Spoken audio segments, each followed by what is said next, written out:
আমাদের মাননীয় প্রধানমন্ত্রী সহ আমাদের পুরো সরকার আমরা মর্মাহত যে 6টা নবজাতকের একই সঙ্গে এই হাসপাতালের মৃত্যু হয়েছে। আমি সেদিন এখানে ছিলাম না, আমি আরেকটা ট্যুরে ছিলাম। আমার সম্মানিত ডিজি মহোদয়, এডিজি অ্যাডমিন, আরো আমাদের কর্মকর্তাবৃন্দ স্বাস্থ্য মন্ত্রণালয় ওনারা এসেছিলেন। আমার সাথে কন্টিনিউয়াসলি যোগাযোগ হয়েছে। একটি ইনকোয়ারি কমিটি হয়েছে। ইনকোয়ারি কমিটি আজকে রিপোর্ট দেওয়ার কথা ছিল। আমরা সকালে তদন্ত কমিটি মিটিং করেছি। সেই মিটিং এ আমাদের সমস্ত কিছু এখান থেকে নেওয়া হয়েছে। তারপরও আমাদের আরেকটা জিনিস আমাদের খুব দরকার, পূর্ণাঙ্গ রূপে তদন্ত রিপোর্টটাকে দাখিল করার জন্য। আমাদের 6টি মা যাদের সন্তান মারা গিয়েছে তাদের সাথে আমাদের যোগাযোগ করা অত্যন্ত প্রয়োজনীয়।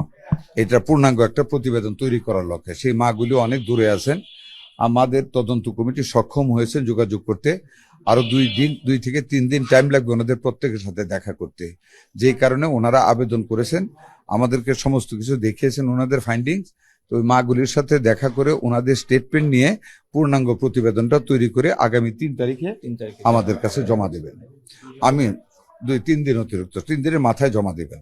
এটা হলো অত্যন্ত সিনসিয়ার একটা প্রকাশ যে আমরা এটাকে আরো এনরিচ করার জন্য, যাতে কোনো ঘাটতি না থাকে প্রতিবেদনে, যাতে কেউ প্রশ্ন না তুলতে পারে, সেই কারণে মাগুলির সাথে আমরা কথা বলতে চাচ্ছি। 1। 2 নম্বর হলো, আমি এখানে আসি নাই, আমি স্বাস্থ্যমন্ত্রী হিসাবে মৃত্যুর সাথে সাথে আমার আসার কথা ছিল, কিন্তু since I was out of the city আমি আরো কতগুলো হসপিটাল দেখে আসতে পারিনি। আজকে তাই আমি এখানে আসলাম। আমি আরেকটা রিপোর্ট পেয়েছিলাম যে এইখানে একটা রুটির কারখানা আছে হসপিটালে, এটাও দেখা একটা ইচ্ছা ছিল।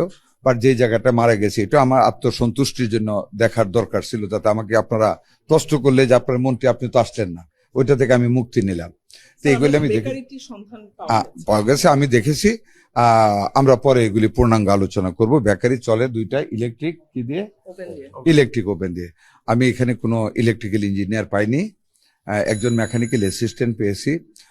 দেয়ার আর সো মেনি গার্বেজেস দেয়ার, যেগুলি মানে কি বলবো, যেগুলি একটা হসপিটালে হাজার হাজার ছাত্র ছাত্রী রুগী অ্যাটেন্ডেন্ট থাকে, এটা উচিত হয়নি।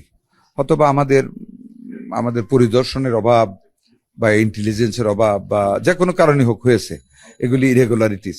আমরা এগুলি ক্লোজলি এখন থেকে মনিটর করব। আর এইটার প্রতিবেদনের ব্যাপারে মাগুলির সাথে দেখা হলে আপনাদের সামনে আমরা পূর্ণাঙ্গ প্রতিবেদন তুলে ধরবো।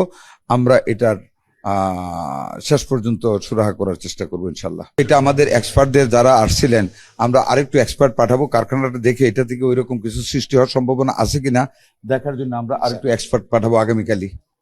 পাঠাবো, হ্যাঁ পানিও দেখতে পেয়েছি, আমরা পাঠাবো।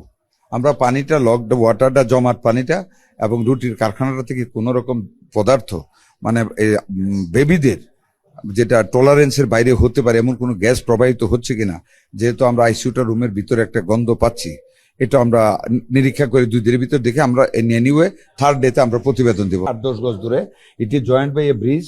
এই ব্রিজ থেকে ওই বিল্ডিং এ যাওয়া যায়। ওইটার কত 8 তলা বা 9 তলা, ওই বিল্ডিং এর টপ ফ্লোর। এই ময়নাতদন্ত হয়নি মনে হয়, এটা হইতে দেওয়া হয় নাই। সেটা কি করা উচিত ছিল সঠিক তথ্য প্রমাণের জন্য? দেখেন, এটা কোনো বাবা মাই রাজি হয় নাই। অনেক চেষ্টা করা হয়েছে, আমাদের সিআইডি সবাই চেষ্টা করেছে, কিন্তু বাপ মাই নবজাতকের দেহ কাটতে ওনারা দেন নাই। ময়নাতদন্ত ছাড়া তো আমরা তো পরিবেশগত একটা রিপোর্ট দিতে পারবো কেন মারা গেছে। আমি 2 জন ডাক্তার ইন্টারভিউ করেছি, তাদের মৌনতা থেকে আমরা বুঝেছি কি কারণে মারা গেছে। এটা আমার মনে হয় ডাক্তার সাহেবরা ভালোই বুঝবেন।